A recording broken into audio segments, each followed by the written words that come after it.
नमस्कार, मी देविका. तुमचं माझ्या या देविकाज रेसिपी चॅनलमध्ये खूप मनापासून स्वागत करते. आषाढी एकादशीचा दिवस आहे. आज आपण करतोय वऱ्याचा भात. त्यासाठी बघा मी साहित्य घेतले.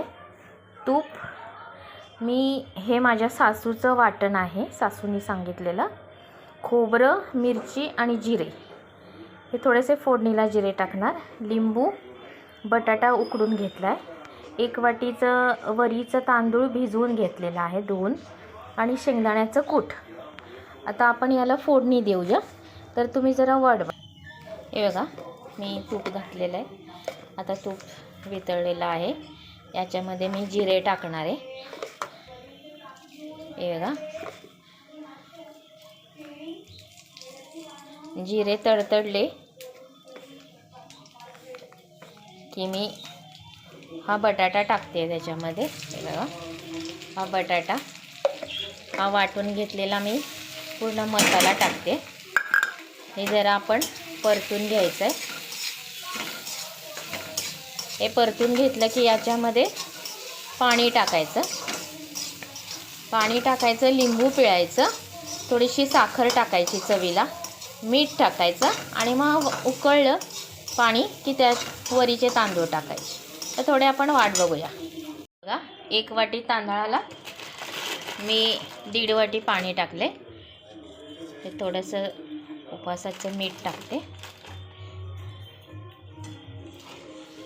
आणि थोडंसं कूट टाकून मी झाकण घालून शिजवून घेणार आहे.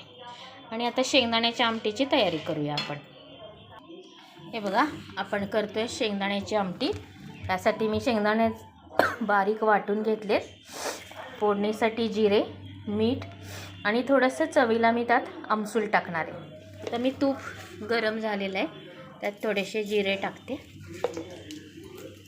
याला तिखट वगैरे काही घालायचं नाही. जिरे तडतडले की हे वाटलेलं जे आपण ठेवलेलं आहे, शेंगदाण्याचं पाणी घालून वाटून ठेवले, ते त्यात ओतायचं. हे बघा, हे तडतडले. मी आता हे त्याच्यात ओतते. आमसूल, मीठ आणि वरून कोथिंबीर, तुपाची फोडणी द्यायची. तर जरा उकळेपर्यंत आपण वाट बघूया. हे बघा, हे आजचं आपलं आषाढीच्या फराळाचं उपवासाचं ताट तयार आहे. वरीचं भात, शेंगदाण्याची आमटी, रताळं आहे उकडलेलं, साबुदाण्याचे वडे, चटणी आणि साबुदाण्याच्या पापड्या. खिचडीची रेसिपी नाही टाकली, कारण खिचडी बऱ्यापैकी येतेच सगळ्यांना. तरी पण मी आधीचा एक व्हिडिओ टाकलेला आहे खिचडीचा. आता ही माझी तुम्हाला वऱ्याच्या भाताची रेसिपी, शेंगदाण्याची आमटी कशी वाटली ते तुम्ही मला कॉमेंट करून कळवा.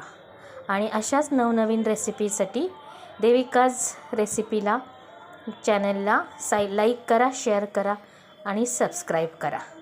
आषाढी एकादशीच्या सर्वांना हार्दिक शुभेच्छा. थँक्यू.